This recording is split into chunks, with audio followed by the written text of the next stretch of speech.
Maybe you've already tried everything. Daily affirmations, intense visualizations, manifestation techniques that promise quick results, guided meditations, and yet, it seems like something invisible keeps holding you in the same place. As if, no matter how hard you try to change, the cycle always starts over again. The same emotions, the same situations, the same responses from life. And there comes a moment when doubt starts to echo. Is there something wrong with me? Do I not deserve it? Is the universe punishing me in some way? But what if I told you that the problem isn't what you're doing, nor how much you want to change, but rather in the way you're observing your own reality, and more, in the way you're observing yourself within that reality? What's keeping you stuck is not a lack of effort. It's not a lack of worthiness. It's the silent trap of a conditioned gaze that, without realizing it, keeps sustaining the same patterns. As long as you observe the world through the same filters, with the same emotions, with the same unconscious expectation of repetition, the quantum field around you can only return the exact reflection of your current frequency. It's like trying to change the reflection in a mirror without first changing the face in front of it.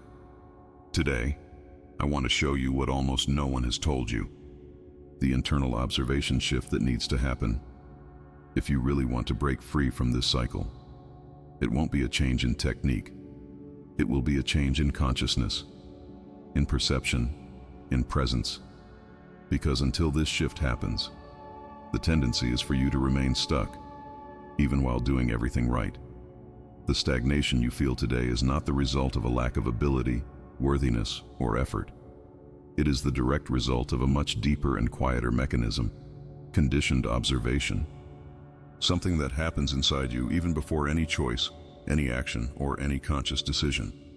From the moment you wake up, your brain, almost automatically, starts looking for the same signals, the same stimuli, the same confirmations of reality that you experienced the day before.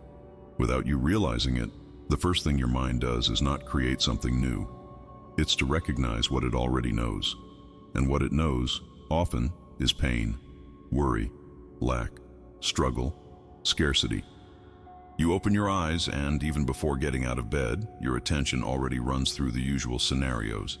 Financial problems that seem unsolvable, relationships stuck in the same cycle of distance and neediness, bodily sensations of tiredness, anxiety, or even an emptiness you already recognize as familiar. And this is exactly where the cycle closes. Because the quantum field around you, that field that responds to your vibration, begins to mirror exactly this initial state of observation. You're not just living an external reality, you're reaffirming it at every moment through the way you observe it. Your mind, for the sake of energy efficiency, follows neural pathways that have been traveled thousands of times. The same thoughts, the same emotions, the same interpretations of events. Not because you want to, but because your system understands that this is the safest path, the familiar one. This is the most dangerous point of stagnation. It creates an emotional comfort zone, even if that zone is made of pain. The mind prefers the certainty of repetitive suffering over facing the unknown of change. And when you try to change only the external action, without altering the internal observation point, the field doesn't respond. Because what activates the field is not what you do, it's the internal state from which you act. That's why so many people say, "I've tried everything and nothing changes." It's not that nothing changes. It's that the field is precisely returning the frequency of the one observing. It doesn't matter how many courses you take, how many books you read, or how many spiritual practices you incorporate into your routine. If your gaze still starts from the same internal place of fear, scarcity, doubt, or resistance, the result will continue to reflect those emotions. The trap of conditioned observation is subtle. It makes you believe you're making conscious choices, when, in fact, you're just reacting to the same old stimuli. You wake up and look at your bank balance. You read a message and already anticipate a negative outcome. You start the day with the feeling that you're running late, that you need to rush so you don't miss some opportunity. All of this before even making a real choice about how you want to experience your day. And the more you observe life through this lens, the more the field returns situations that confirm what you're already unconsciously expecting. Repetition becomes a cycle, an internal loop of perception and materialization. You observe the lack, the field responds with more scarcity. You observe rejection, the field returns distance.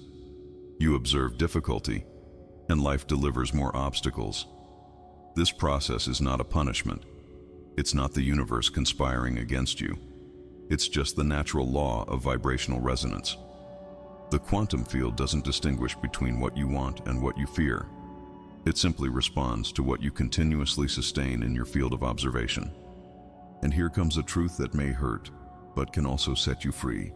As long as your first reaction is to observe the world with the eyes of the past, the future can only be an extension of it.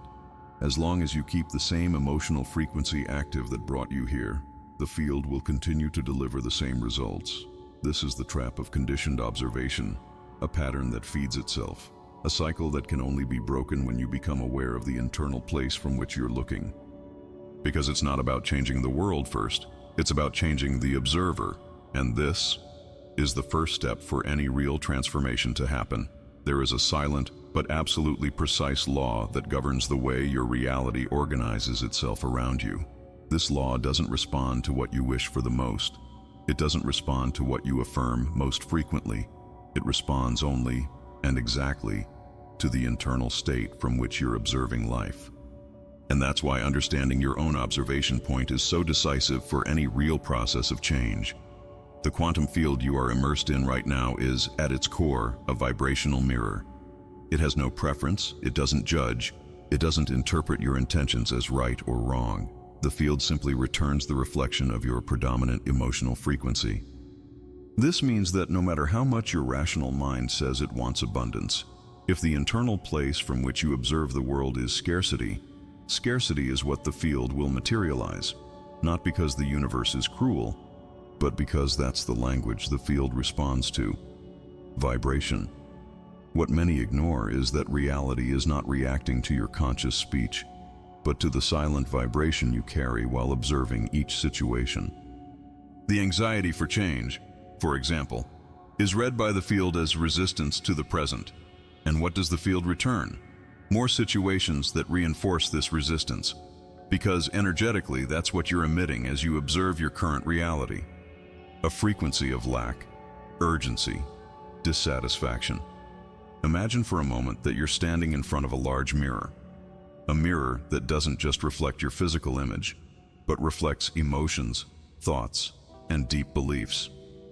Every look of doubt you cast towards life, every silent fear that accompanies your decisions, every expectation of failure that goes unnoticed. All of this is being observed, recorded, and returned. The field doesn't return what you want. It returns what you observe, consistently, and often, unconsciously. This is the invisible dynamic happening at every moment. That's why, when you wake up and your first thought is worry, the field already starts the day responding to that frequency. The people you meet, the conversations that arise, the situations that appear, all are responses to that initial state of observation. And here lies one of the most common traps, believing that by just repeating positive phrases, without changing the internal vibrational state, you will be able to alter the field's response. Quantum physics has already shown that matter only organizes differently when the observer changes the way they interact with the field.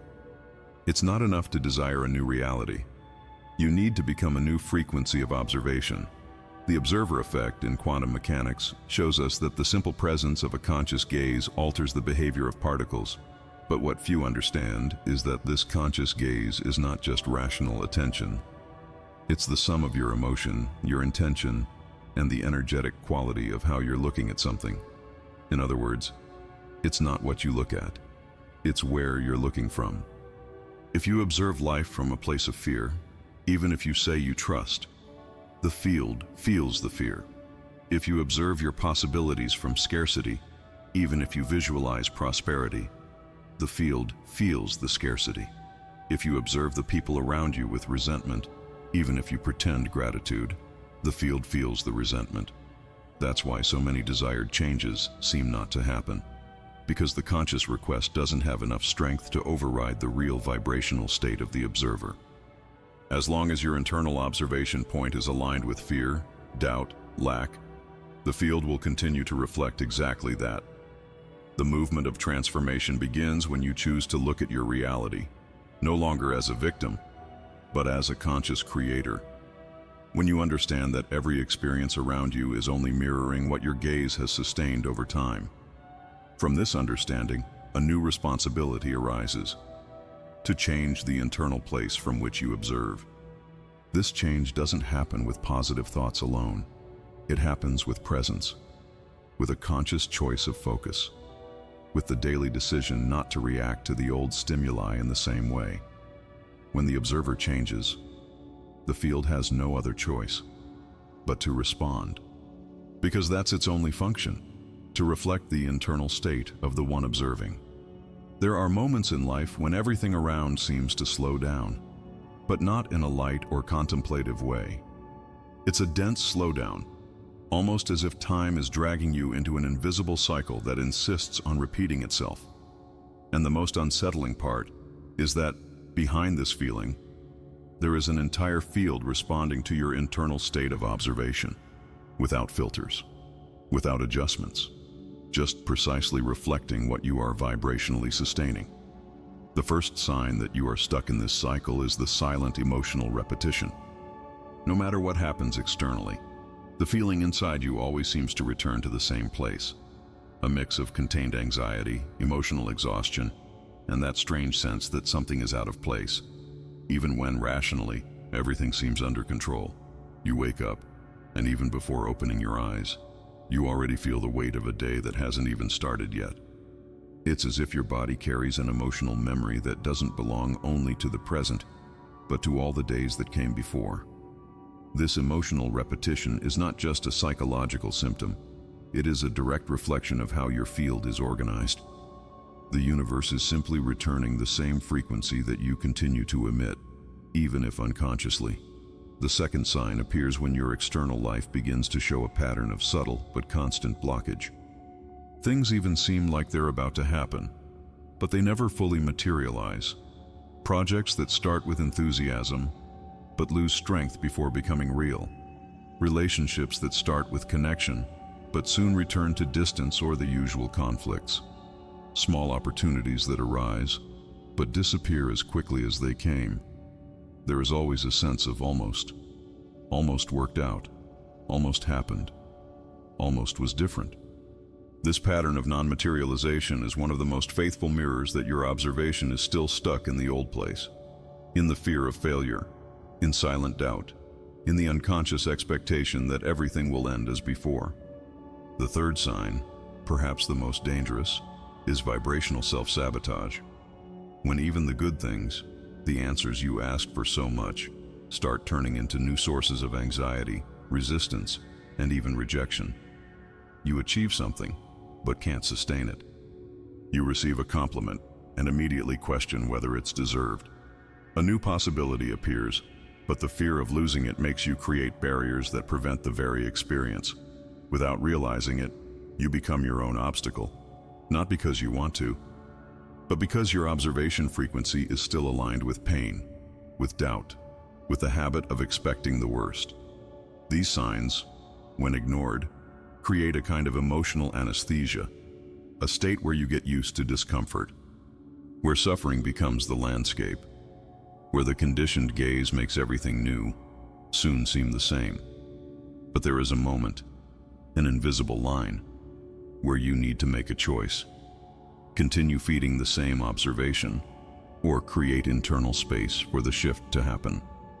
If, while listening to this, you felt that any of these descriptions spoke directly to what you're experiencing now, this is already your first opportunity for change.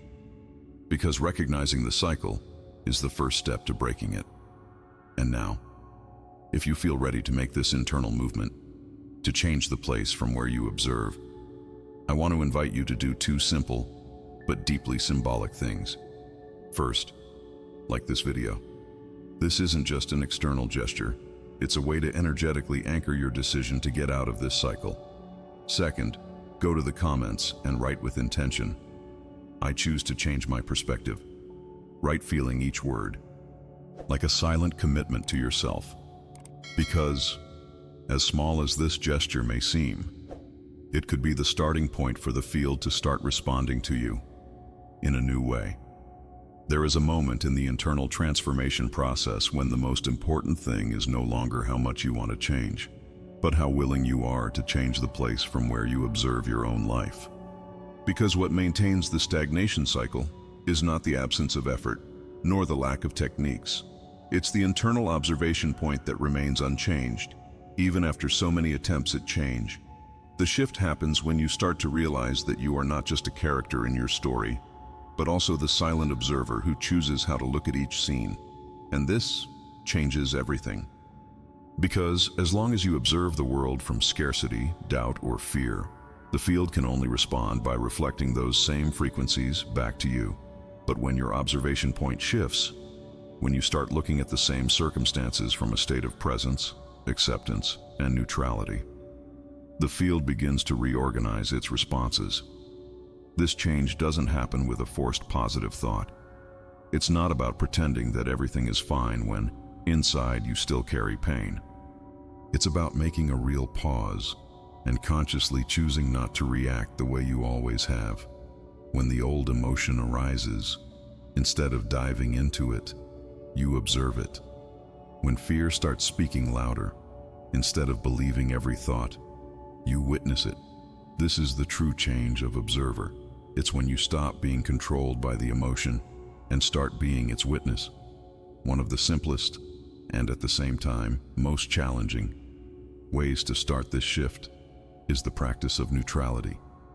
Learning to look at your reality without the automatic filter of right or wrong, good or bad, success or failure.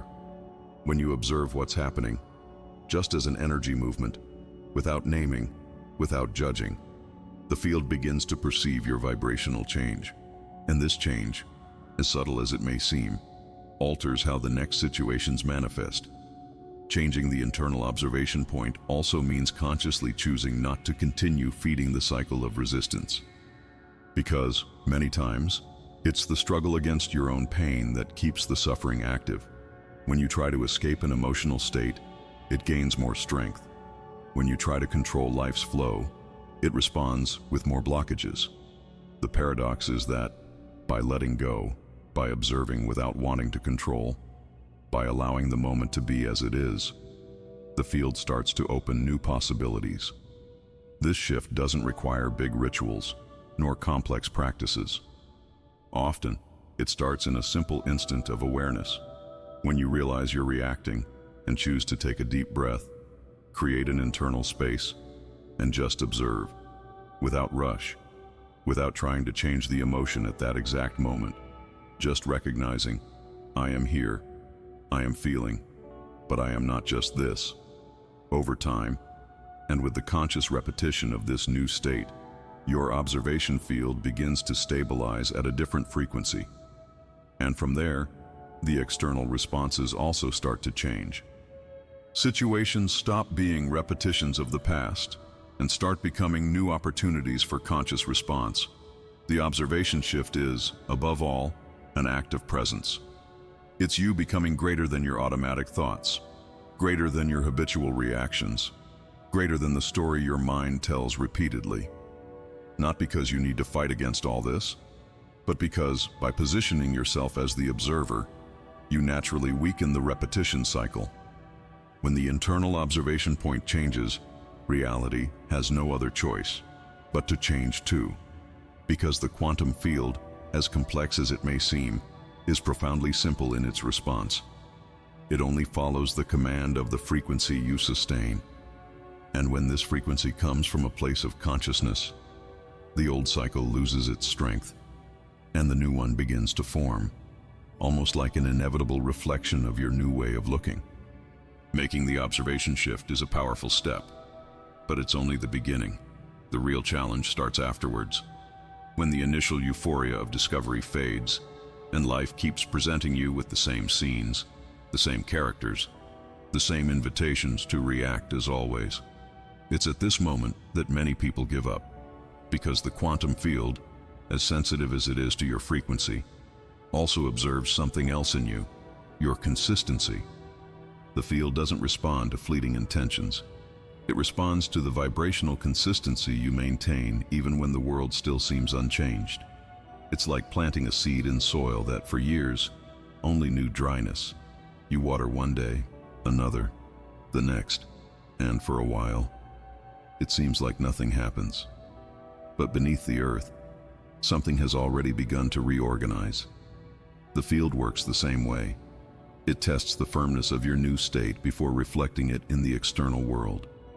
Sustaining the new observation is a daily exercise in presence. It's not about being positive all the time. It's not about forcing gratitude when your body still carries memories of pain. It's about choosing at every moment not to automatically return to the old gaze. When a problem appears, your first tendency will be to react from the old place. But right there, exactly there, you have a choice. Breathe, pause, feel the emotion without diving into it. Observe the thought without believing it as absolute truth. Many times the field will provoke you.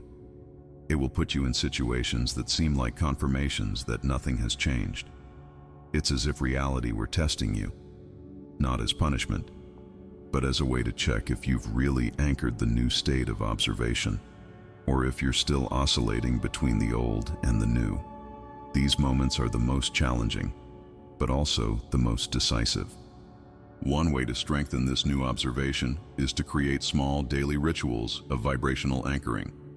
They don't need to be long practices. The most important thing is the intention. Upon waking up, instead of looking at your phone or thinking about the day's problems, close your eyes for a few minutes and just observe your internal state. Notice how you're feeling, without judgment, but with awareness. Ask yourself, from where am I observing my life today? This simple question already starts to realign your focus. Throughout the day, choose deliberately which thoughts you will feed. It doesn't mean controlling your mind all the time, but it does mean not continuing internal narratives that pull you back into the old cycle. When you notice you're falling into old stories of scarcity, fear, or guilt, take a pause, breathe, change your focus, return to neutrality whenever possible. Another key to sustaining the new state is to stop seeking immediate external validation. Many times, what makes people abandon the process is the expectation of quick results. They start changing internally, and within a few days, already expect the world to show clear signs of this change. But the field responds to what is constant, not to what is momentary. It's precisely during the periods when it seems like nothing is happening that the greatest internal transformation is underway. Your emotional consistency, your ability to remain in the new state even without immediate external rewards, is what will determine the pace of the field's response. Because the universe doesn't ignore an observer who truthfully sustains a new frequency. It only waits for this new vibration to become stable enough for reality to finally reorganize. And when you realize, something starts to change. Small details, an unexpected message, an opportunity that arises discreetly, an emotional relief without apparent reason, subtle signs, but carrying a powerful message. The field is responding. And when that happens, you understand in practice that the effort wasn't in vain, that every moment of conscious choice, every second when you refused to return to the old gaze, started to rewrite your reality field. Sustaining the new observation is an act of silent courage. A choice you make, often without an audience, without applause, but with an inner strength that the field recognizes and returns at the right time. When the observation shift finally happens, the first change is not something you see out there. It's something you feel inside. Even before any material result, there is an almost imperceptible, but deeply real, break in the way you perceive life. The anxiety that used to dominate your mornings starts to lose strength. The automatic reactions, those that seem to happen without your control, start to arise with less intensity. You begin to notice that there is a space, a gap between the external stimulus and your internal response. That space is the first sign that your consciousness has changed place. Where before there was only reaction, now there begins to be choice. You start to feel that you no longer need to identify with every thought that arises, nor with every emotion that appears. And even when the old pattern tries to return, there is a part of you that just observes, without merging with it. This state of presence brings a new lightness to situations that previously seemed unbearable.